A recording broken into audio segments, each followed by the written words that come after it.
Oye, no estamos solos en este... Es un chiste, Hassan. En esta lucha. Dame agua, Hassan.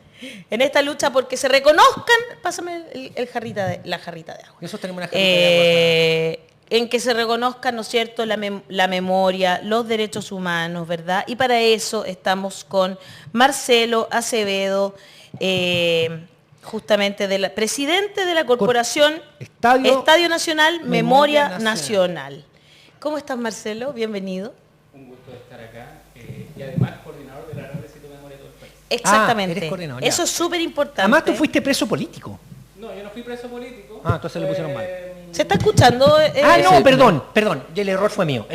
Dice, ¿puedes ver si Estadio está Nacional, bien? Memoria Nacional, ex prisioneros políticos. A ver. Ahí sí.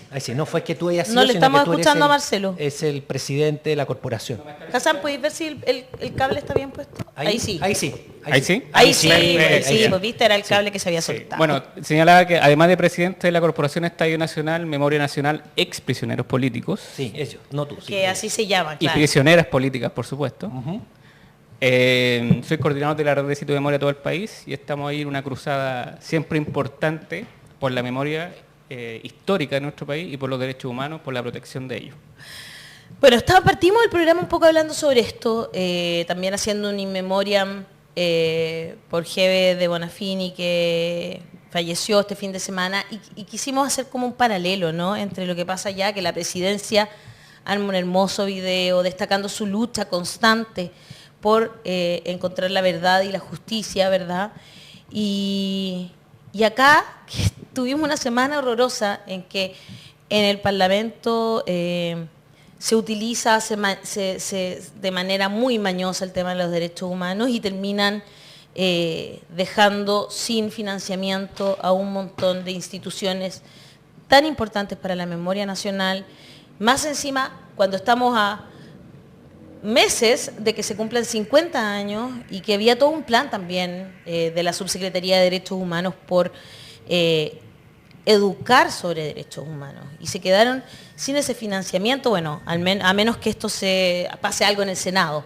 Pero ¿qué es lo primero que te parece, Marcelo, sobre esto? Mira, primero que todo es dar un gran saludo a la familia de Eve, una gran luchadora.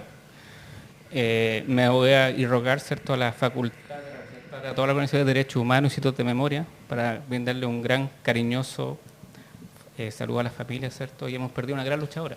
Claro. Una gran luchadora que, al igual que en Chile, las mujeres fueron las primeras. Ahí está, se va de nuevo. Se va pero no es culpa de... No soy yo. Ahí sí. Marcelo está bien cerca para que le escuchemos bien. Sí. Una gran mujer como las mujeres que están acá en Chile, que fueron las pioneras, de hecho, en la lucha, ¿cierto?, por dónde están. Las pioneras también en salir a la calle y gritar sin desparpajo y sin miedo, ¿cierto?, la violación de los derechos humanos. Para el mundo de derechos humanos, vaya su saludo, ¿cierto?, a la familia de Eve y también a todas las mujeres que lucharon acá en Chile, por recordar, y que actualmente siguen luchando. Claro. Alicia Lira, y un gran abrazo. La Gaby Rivera, que era la actual presidenta de la agrupación de detenidos desaparecidos. Y un montón de mujeres que siguen luchando. Lorena Pizarro, desde el mismo Congreso, Lorena ¿verdad? de Pizarro, que fue Claro. la ex presidenta de la agrupación de detenidos desaparecidos, que sigue luchando en el Congreso con el negacionismo.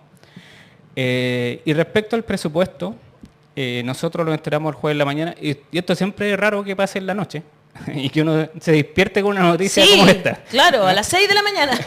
Increíble. Como dicen, entre gallo y medianoche. Tal cual. Entonces, eso da una señal también política de cómo se solucionan los problemas y cómo, políticamente, a eso me refiero, y cómo nos enteramos, ¿cierto?, el día en la mañana, el jueves en la mañana, de que el presupuesto, no solamente en materia de sitios de memoria, sino que en materia de derechos humanos, INDH, sitios de memoria, e incluso cultura. Creo que dejaron fuera a la CONAF, dejaron fuera a varias instituciones, que son parte también del presupuesto de cultura que tiene que ver con memoria y derechos humanos.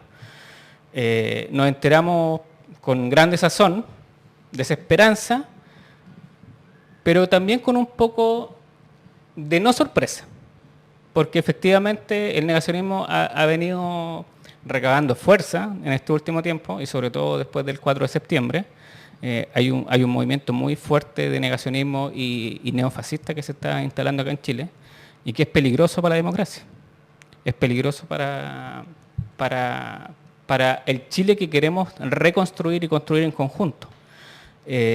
No hay que olvidar también que esto no se trata de un tema de plata, de lucas más, lucas vienen. Hay que recordar que, de acuerdo a la Comisión Balech, son 1.132 los centros de prisión y tortura y exterminio en todo el país. 1.132. Qué doloroso. Y son un poco más. Lo que pasa es que eso están reconocidos en la Comisión Balech y se han ido encontrando. El caso más emblemático es el cuartel Simón Bolívar, donde todos los que pasaron por ahí murieron. Y recién se vino a saber cuando el llamado Mosito empezó a Claro. lo hecho y se pudo saber ese cuartel Simón Bolívar.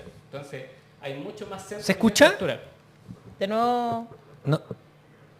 venga a chequear nomás. Sí, pero porque- se alcanzó a escuchar lo del cuartel Simón Yo Bolívar vi una y el entrevista al Mosito. Mosito. Sí, pues, hace un él fue el que tiempo. empezó como a... Sí, hace un tiempo fue la persona que... y no por razones, me acuerdo que no por razones de que la conciencia sino que porque no le pagaron, era patético. Exactamente. Era una cuestión como decir, a ver, una persona que la conciencia la podría haber perseguido, podría haber dicho, chuta, algo me pasó. No, me acuerdo que fue por algo bastante más trivial, ¿no? Que el Mosito empezó a hablar y... A ver, habla un poquito. Espera, no, todavía no. No pasa nada. Pero parece que Está utilizando- sí, desde adentro. Eso, pásale tu micrófono mientras. Paso Muy para bien. acá. Eso. Sí. Pásale a Hassan, si Hassan da lo mismo Mientras. lo que hable. No, mentira. Es muy importante. Mientras nomás. Efectivamente, claro, fue una cuestión muy patética, pero sirvió mucho para, por ejemplo, el cuartel Simón Bolívar tenerlo a la vista. Sí. Ya, efectivamente, lamentablemente todos los que pasaron por ahí murieron. Entonces, es terrible terrible. la violación de derechos humanos que ocurrió en la dictadura y que muchos de los sectores negacionistas siguen cuestionando. Hasta el día de hoy vamos a cumplir 50 años, es increíble, 50 años de el golpe cívico-militar y todavía se sigue cuestionando si se cometieron o no violación de derechos. Encuentro incluso hasta ridículo. Es muy doloroso. Según ¿Qué te Guatemala pasa? hubo un avance y ahora un retroceso con la intención, no sé si de empatar. ¿Cuál es tu visión de eso? Porque- ¿Qué piensas de esos políticos que, por ejemplo, hacen discursos como ese Cristian Araya, ¿no? Claro. Es el que hizo... No lo conocía nadie antes, ¿ah? Que decirlo. Ahora hizo Diputado este discurso, republicano. diputado republicano, hizo este discurso contra los derechos humanos y claro, generan tal revuelo que terminamos todos pisando el palito y se hacen conocidos. Pero convirtieron igual... los derechos humanos en batalla. Eso, dice. dejan como si que se habíamos pudiese avanzado. cuestionar. Sí, bueno, el diputado Araya, que efectivamente no lo teníamos tampoco conocido mucho en el Esperamos radar. olvidarlo pronto. ¿Ah? No, sí, nosotros ya lo vamos a olvidar. Efectivamente, pone sobre la mesa un cuestionamiento sobre los detenidos desaparecidos, que es súper grave. Sí. Actualmente tenemos todavía 1.201 detenidos desaparecidos sin saber su paradero. Wow. Entonces, que cuestione efectivamente los detenidos desaparecidos, encuentro que es de una calaña que en realidad sorprende con tal liviandad también de cómo puede prestarse oído, ¿cierto?, en el Congreso de Chile a tales declaraciones. Nosotros estamos tratando también de conseguir una reunión con el actual presidente de la Cámara de Diputados, don Vlado Mirosevich, para también que se vea también cómo se regula, ¿cierto?, la palabra y cómo son palabras ofensivas no solamente al mundo de derechos humanos, es una ofensa al pueblo chileno, es una ofensa a la ciudadanía, a la democracia. Entonces yo creo que hay que terminar un poco con eso, con esa mal llamada libertad de expresión. Sí. Hay mucha ignorancia con respecto al tema de los derechos humanos. ¿Te pasa sentir eso cuando escuchas personas como esa? Sí, hay mucha ignorancia, pero tiene que ver con la pregunta que me hizo Daniel, en el sentido de que la dictadura se pactó el término, no se derrotó. Entonces, cuando no se derrota la dictadura y se pacta, y este pacto empieza con un presidente que dice en la medida de lo posible y muy poquito posible, y esa línea argumentativa sigue hasta el día de hoy, efectivamente tenemos esta nueva operación. Y van apareciendo, increíblemente, cuando se van cumpliendo como décadas, como que renace esto, en el sentido de que en vez de como sociedad decir, ¿sabe qué? Hemos cumplido 50 años de dictadura militar, cívico-militar, tenemos ¿cierto? La historia en nuestras manos, donde la conocemos, donde efectivamente hay fallos judiciales, donde no es una invención de los familiares o del grupo del mundo de derechos humanos, por ahí como dijo Araya, que es como una batalla, ¿cierto? O que nosotros nos arreglamos un derecho, ¿cierto?, respecto a la sociedad, donde efectivamente hay un hecho empírico de que ocurrió en violación de derechos humanos y lo usan con un ánimo político de recabar votos, ¿ya? Y de capturar ese sector negacionista y pinochetista que ahora está de nuevo surgiendo, un sector que efectivamente como que ensalza la figura del dictador, y encuentro que no ayuda en nada a la democracia, porque la democracia al final, nuestro lema que dice en el Estadio Nacional, en la gradería, que es bien simbólico, que dice un pueblo sin memoria es un pueblo sin futuro, tiene que ver con una connotación de que la memoria no es hablar del pasado, la memoria es verdad, es parte de justicia y también reparación. Pero los sitios de memoria somos ejes fundamentales en garantía de repetición, porque al mostrar lo que ocurrió ahí, tal y como es, el nunca más se haga carne. ¿Ya? El nunca más se haga carne. Yo siempre he sostenido que las Fuerzas Armadas tienen que tener el curso que tienen que ir. Yo siempre he sostenido, los carabineros deberían ir en parte del curso, tener que ir allá, recorrerlo, que les expliquen todos los sitios de memoria para que su función sea un verdadero nunca más, para que entiendan lo que hicieron sus antecesores, que fuera una vergüenza, ellos tienen que reivindicar eso, etcétera. Te quería hacer dos preguntas cortas. Uno, ¿esperas que el Senado revierta la decisión? Dos, el sector del Estadio Nacional ha sido respetado normalmente, ¿no? Sí. Bueno, con el tema del Senado, esperamos que se revierta, por supuesto. Esperamos que los senadores estén a la altura, ¿cierto?, de poder revertir esta situación y que logremos. Ahora nosotros igual vamos a tratar de hacer todo lo posible en nuestras manos, como sociedad civil, que no tenemos el poder político de poder influir en el Senado, pero sí en poner, ¿cierto?, la verdad ante sus ojos para que efectivamente se pueda revertir esta situación. Confiamos en que así sea, confiamos en el Senado, no en todos los senadores, pero en la mayoría. Y también confiamos también en un llamado al Estado, ¿ya? La Cámara de Diputados, el Senado, bueno, el Congreso en su conjunto, también el Poder Judicial, obviamente lo que es el aparato gubernamental, son parte del Estado chileno. Y el Estado chileno tiene que comprometerse con los derechos humanos completos. Tiene que haber una política, igual como se habla, y efectivamente creo que es así, una política, por ejemplo, con perspectiva de género, que tiene que ser así, tiene que haber una política con perspectiva de derechos humanos. Si no tenemos esa visión de una política con perspectiva de derechos humanos, se sigue de nuevo cuestionando la violación de derechos humanos y no avanzamos en la no repetición. Mientras no haya una política real del Estado en su conjunto, desde el poder gubernamental, legislativo y judicial, y toda la sociedad civil y el otro poder, por supuesto que es bien importante, que es la comunicación, en tener un eje central, ¿cierto?, en materia de derechos humanos, no vamos a avanzar nunca. Se supone que están sacando los fondos porque ellos quieren más fondos para seguridad. Esa es la palabra. Y este fin de semana también salió una encuesta en que dicen que la gente prefiere la seguridad a la libertad. Acabamos de escuchar a personas que tienen bastante claro que decían, incluso si fuera un pájaro que está siempre enjaulado y no conoce su libertad, quizás preferiría estar en la jaula, ¿no? Claro. Pero se está relativizando los derechos humanos cuando se hacen preguntas como esa. Siempre se relativizan los derechos humanos. ¿En Chile? Sí, siempre se ha hecho. Siempre se ha hecho acá en Chile que sean relativos los derechos humanos, que sean casi una categoría como de segunda y tercera opinable. Es como si no fuera verdad. Sí. No murieron, el número de personas no hubo. No, es opinable. ¿Cómo va a ser opinable? Sí, claro. O sea, y eso el Estado ha sido poco comprometido. Yo lo que tú decías antes estoy de acuerdo contigo. Sí, el Estado debe comprometerse. El Estado en su conjunto. Como lo hizo Argentina. O sea, aquí tuvimos el dictador que murió sin justicia. Es que se hizo el loco, po. Si aquí Sí. Él murió diciéndose que era pero podríamos haberlo llevado. Pero digamos, se hizo el loco no solamente el dictador. Claro. Sí, no, claro. Se hicieron locos todos los que están alrededor que no pueden juzgarlo. Sí. Claro. ¿Ah? Creo que el comandante en jefe o sea, el director general de Carabineros siguió después de la dictadura, ¿se acuerdan o no? siguió siendo comandante en jefe de... Bueno, también No, Pinochet, fue, pero- fue, Pinochet también. Pinochet Después fue senador fue senador designado. vitalicio, me acuerdo. Y también, pero es que en las garantías de no repetición, que uno siempre Nunca dice, me voy a olvidar de ese mentira, justicia, reparación, garantía de no repetición, no se intervino Carabineros, no se intervino el Ejército, ni el Poder Judicial. 3 entes que, en mi opinión, deberían haberse intervenido para que realmente hubiera garantías de no repetición. Y lo hemos visto con el estallido. ¿Qué pasó? Son los que violaron los derechos humanos. Claro. Absolutamente. Rápidamente. Ahí tenemos la evidencia empírica de efectivamente como el Estado no tomó carta en el asunto en materia de derechos humanos, se vuelven a violar los derechos humanos en el año 2019.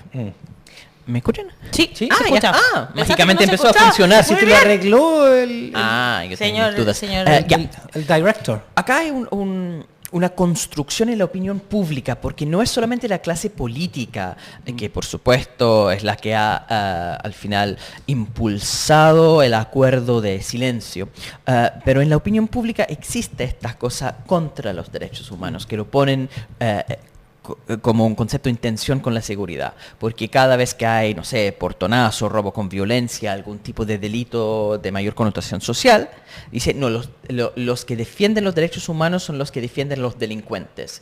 Y hay esta idea de que de alguna manera la seguridad necesita la violación de los derechos humanos, aunque en realidad es bien absurdo eso, porque lo que necesita precisamente la protección de la seguridad es la creación o la consolidación de instituciones de control policial que se enfocan en buscar delincuentes y no opositores políticos. Pero yo quería preguntar más bien por la educación. ¿Por qué piensa que en Chile esta opinión pública en contra de los derechos humanos se ha consolidado tanto últimamente? Yo creo que tiene que ver con una historia de Chile que, y aquí volvemos a la memoria, que tiene poca memoria, tiene memoria a corto plazo. Elegimos presidentes de repente que salen con una muy baja aprobación y periodo por medio lo elegimos de nuevo. Entonces, efectivamente, hay un antecedente en Chile de que tenemos muy mala memoria y nosotros, las organizaciones de derechos humanos y sobre todo de memoria, estamos para eso, para recordar la memoria. Respecto a la educación, yo creo que tiene que ver con lo que dije en un principio, que al final el Estado, como nos hace esta política de derechos humanos y memoria, no toma dentro de sus atribuciones, ¿cierto?, educar a la población. Porque al final la población está educada de acuerdo a las políticas públicas que se hacen. Claro. Las políticas públicas son relevantes en materia de educación, porque si no están dentro de la parrilla programática los derechos humanos para educar a los niños, vamos a tener una sociedad que para los derechos humanos para ellos es hablar de extraterrestres. Entonces, de aquí nace, o sea, del poder del Estado, ¿cierto?, que tiene el aparataje estatal y también tiene el poder, ¿cierto?, de poder incidir en la población. Tenemos una política educacional que no tiene los derechos humanos dentro de su eje. Creo que recién se está instalando. Sí. Nosotros, Pero en algunas comunas. en algunas Depende mucho del alcalde o alcaldesa de turno, exactamente. digamos. Nosotros en el Estadio Nacional recibimos alumnos todos los días. Ah, qué bueno. Eso es una buena Todos noticia. los días. Ya, van de los colegios a De todos los conocer, colegios y de todas las comunas. y se le hacen charlas. Se le hace el recorrido guiado Ya. con un guía que tenemos, bueno, no solamente un guía, tenemos varios guías. Ahí está la parte de las mujeres. Hacemos recorrido guiado, claro, ahí está el camarín de las mujeres que estamos viendo, es el Memorial Grecia. Terrible. Ahí está, Ahí ese está es el lo- más terrible, porque ese esa es es la el más caracola terrible. donde se Oh. hacían las torturas. Adentro Eh, de esas caracolas se hacían las torturas. Sí. Dentro del estadio. Sí. Sí. Están entre como al lado del velódromo. Hay que pensar que el estadio, la gente cree que el estadio es como el Coliseo, no. El estadio tiene 63 hectáreas. Sí. Y dentro del estadio hay varias dependencias, en eso está el velódromo, que era donde estaba era el circuito Corrían, ciclista. sí. Y dentro del velódromo, o al costado de los velódromos, habían dos caracolas. Una que era la llamaban caracola azul, que era la caracola norte que se tenía como prestada o algo al hincha de la U. Y nosotros tenemos como sitio de memoria la caracola sur, que efectivamente es la caracola que nosotros pudimos proteger. ¿Ya? Hay que tener en cuenta también que dentro de la protección de los sitios de memoria es muy pobre, porque de los 1.132 que dije en un principio, que eran centros de prisión y tortura, solamente 45 han podido ser declarados monumentos históricos o sitio de memoria. De los 1.132, 45. Increíble. Y de esos 45, solamente 5 recibimos financiamiento. No estamos financiando a los 45 sitios de memoria. O sea, barájense como puedan. Te lo declaro sitio de memoria, pero barájala no, como y podáis. lo más terrible es que se declara sitio de memoria y la declaración no quiere decir que tú recuperes el sitio. Tenemos casos emblemáticos. 3 y 4 Álamos luchando hace rato por recuperar ese sitio. Actualmente 3 y 4 Álamos sigue siendo una reclusión del Sename. No sé, Se revictimiza en una cárcel que fue de prisión de tortura y exterminio de la dictadura. Y se meten a niños y adolescentes. Entonces, hay muchos sitios que no hemos podido usar. Borgoño, que era el cuartel de la PDI, ¿cierto? Sí. Y que se está tratando de recuperar un edificio. Ustedes saben que Borgoño tiene una cantidad de edificios impresionante en la PDI. Es muy grande. Lo que se está tratando de recuperar es un edificio que donde hay antecedentes que efectivamente se cometieron las torturas. Y así. Hay pero ¿sabéis qué? Tendríamos que recuperar, por ejemplo, en el caso de la escuela de la FACH. Bueno, adentro de la escuela de FACH hubo torturas. ¿Cómo van a entregar ahí? Quizás debía hacerse. Quizás no todo, pero los que... pero imagínate que sería simbólico. Que sí. Dentro de la escuela de aviación hubiera un sitio de memoria porque ahí se violaron los derechos humanos y se torturaron. Y estuviera todo el tiempo ahí, dentro de la escuela de aviación, un sitio de memoria que se violaron los derechos humanos. Aprenderían los estudiantes de la escuela. Acuérdate que el ESMA en Argentina pasó eso. El ESMA, sí. ¿De veras? El ESMA era la escuela armada. La escuela armada, sí, y que se convirtió en el gran sitio de memoria, ¿cierto?, de Argentina, donde ahí está la Madre de Plaza de Mayo y están todas las agrupaciones. Lo conversamos, me acuerdo, cuando tienes razón, bueno, cuando se juntaron aquí durante el festival. La escuela militar podría ser un gran referente acá en Víctor Jara, claro, imagínate ese tremendo edificio. Pero además ellos hicieron su gastando cuantas millones de millones, el ejército hizo su museo ahí al lado del Parque O'Higgins. Además, bueno, un décimo de esos podría servir para recuperar los sitios de memoria. No, y imagínate esa explanada ahí en la escuela militar, enorme. Bueno, oye, también hay como una deuda, creo yo, Marcelo, no sé, en entender que los derechos humanos no son solo las violaciones a los derechos humanos, que es mucho más profundo, ¿no? Que cuando hablamos de derechos humanos hablamos de derechos fundamentales, pero también hablamos de derechos de segundo orden como la educación, la salud. Claro, exactamente. La libre expresión que tú estabas diciendo, el derecho a la comunicación, el derecho a la información veraz y plural, no mentiras, ¿no es cierto? Y fíjate, estaba leyendo ahora, hay 2 cosas que están pasando hoy, que yo creo que tienen algo que ver, y como ya para ir cerrando, pero creo poner actualidad a esto. Está el paro de los camioneros, ¿no es cierto? Que están todos, mucha gente comentando, y que siempre aparecen los camioneros en cuando hay gobiernos de izquierda reclamando por todo, hasta por la seguridad. Yo creo que porque ellos pueden reclamar por lo que quieran.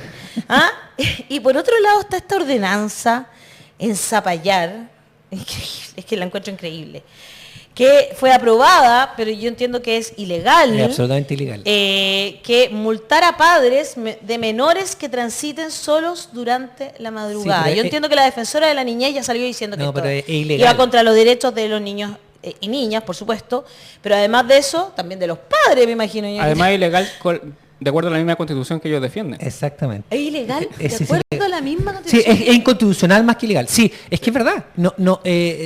Tú no puedes restringir y multar a alguien de transitar por una cierta hora porque no consumó. No, bueno, a ver, esto es un acto propagandístico. Esto no es efectivo. Él sabe que se lo van a dejar sin efecto, pero él quiere salir elegido la próxima vez. Él quiere hacer un punto político para ser un tipo que se preocupa de los niños en Zapallar y bla, bla, bla. Esto no es serio, como muchas de las cosas que hace la derecha. No es serio. Lo que hace es un punto político propagandístico para que lo cuestionen y para seguir hablando y para salir su apellido y todo. Él sabe que no tiene ni un sentido lo que está planteando, que es ilegal e inconstitucional.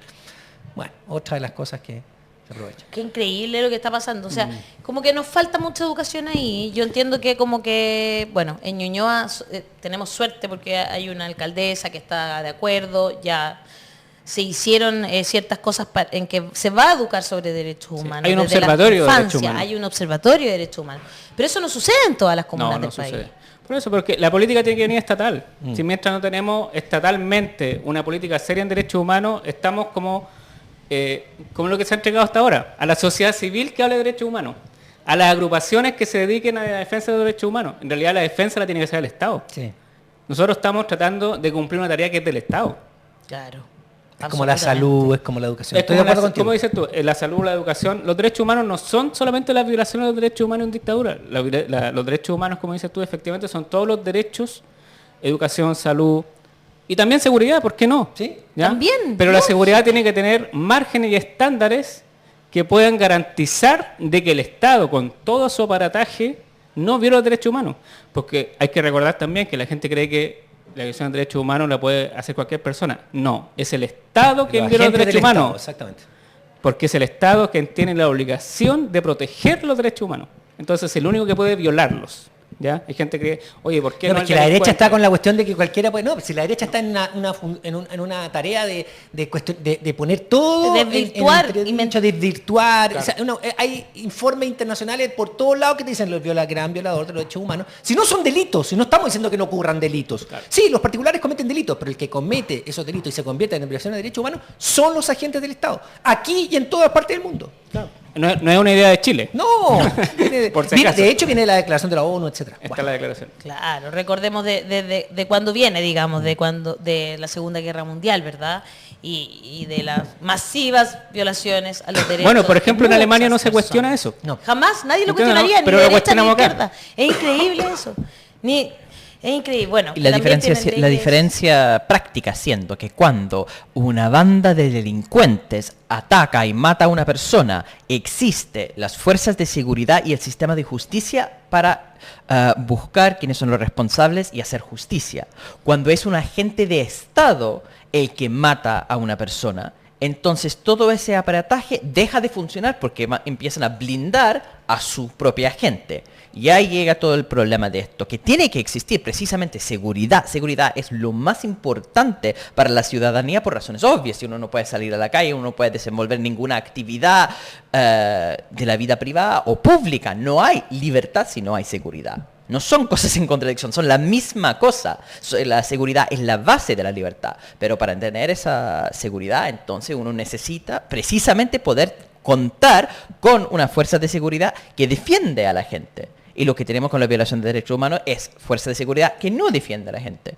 Entonces está una mezcla muy difícil de conceptos. No es difícil los conceptos para todos los demás países del mundo, pero acá hay una mezcla muy compleja de conceptos porque han intencionalmente mezclado los Totalmente. conceptos. Hay una mañosa interpretación. Una muy mañosa interpretación. Pero vamos a seguir tratando de hacer lo que podamos desde acá. Me Sí. parece que y también apoyando, por supuesto, a todos los sitios de memoria, que ha estado Sheila también defendiendo Gran a 3 y compañera. 4 Álamos, Sí. gran compañera tuya, lo sé. Y vamos a seguir, por supuesto, intentando que se entienda y ojalá que esto también tenga que se revierta, ¿no es cierto?, en el Senado. Esta semana debe pasar esto, ¿no? No puede avanzar mucho Sí, más. hoy día vamos a intentar en la tarde de creo que el Senado sesiona acá en Santiago hoy día. El lunes sí, en comisiones, sí. Ya. Entonces, vamos a Aquí, intentar... aquí al sí, ladito. aquí al ladito. De aquí Entonces, nos vamos para allá. Nos vamos a juntar en la tarde a ver si podemos ingresar y poder ver la situación y poder revertirla. ¿Ya? Porque, como digo yo, no se trata de un tema de plata más o plata viene, como digo, aquí se está... es una estrategia política de la derecha de desarticular, ¿cierto?, todo lo que es memoria de derechos humanos y jugar en contra de los 50 años. Es como decir, oye, ya han pasado 50 años, demos vuelta a la página, que siempre lo querían hacer. Sí, sí. Pero uno tiene que ver la perspectiva al revés. Siguen pegados con Pinochet. Han pasado 50 años y Razón. aún no teníamos ni justicia, ni verdad, ni garantía de no repetición. Exactamente. Sobre todo- Y la memoria contribuye a Fíjate, eso. ¿cuántos? Totalmente. Más de 1000 personas que no sabemos dónde están. 1.201 personas. No se olvida ninguna. 1.201 No se olvida personas nadie. que no sabemos cuál es. Bueno, y ayer nomás vimos, salió un reportaje en CNN sobre este helicóptero, que era uno de los helicópteros que se usaron para tirar a las personas al mar. Claro. ¿Y sabes dónde está? ¿Lo vieron? No. Está en tu país, está en Inglaterra, ¿Sí? en una cancha de paintball. Haciendo qué? Un No sabía eso. helicóptero que O sea, funcionó fue como dado un de centro de baja, exterminio, entonces, por Chile, donde fue llevaron a comprado. la gente viva hacia el mar y los tiraron en alta mar. Perdón, ¿fue dado de baja y comprado por algún inglés? ¿Eso es lo que podría O haber sea, pasado? no se sabe exactamente dónde está, como esta historia, ¿no? Lo cuenta... De cómo terminó allá. Cómo terminó ahí no se sabe, pero de que terminó ahí, terminó ahí. Y nadie lo está reclamando hoy. Y lo pongo aquí está, Puma H255, el primer vuelo de la muerte de la dictadura militar. No pudo ser periciado por la justicia, ya que el ejército lo vendió el año 2003. Ahí está la historia, yo me perdí en esa parte. La aeronave habría formado parte de una estructura destinada a eliminar el rastro de prisioneros de Tejas Verdes en San Antonio. Hay varias personas que salen en el reportaje hablando y cuentan esto. Los primeros días de la dictadura, en la investigación realizada por el periodista de CNN Raúl Gamboni, muy buena la investigación de Raúl, detallamos en exclusiva la ubicación actual del helicóptero, el cual es parte del paisaje del centro de paintball Holmbash, así se lee, Holmbash, en el Reino Unido. Ahí está, con esta información. Exacto. ¿Dónde está la memoria? Ahí, ocultando, desvirtuando, para que no sepamos dónde están esas 1.201 personas. Marcelo, gracias. Como siempre, un agrado conversar contigo. Muchas gracias por estar aquí en La Voz de los que Sobran. Muchas gracias y un saludo a todos los sitios de memoria y organizaciones de derechos humanos que han apoyado. Y no solamente organizaciones de derechos humanos. Cuando pasó esto el día jueves, las compañías de 8M, agrupaciones, corporaciones y fundaciones, ¿cierto? De todo índole, mostraron su apoyo, así que vaya el saludo para ellos y siempre muchas luchamos gracias. para Acá siempre los van a derechos tener un humanos. espacio, siempre van a tener un espacio en este programa para hacer justamente lo que estamos haciendo hoy, hablar sobre derechos humanos en profundidad.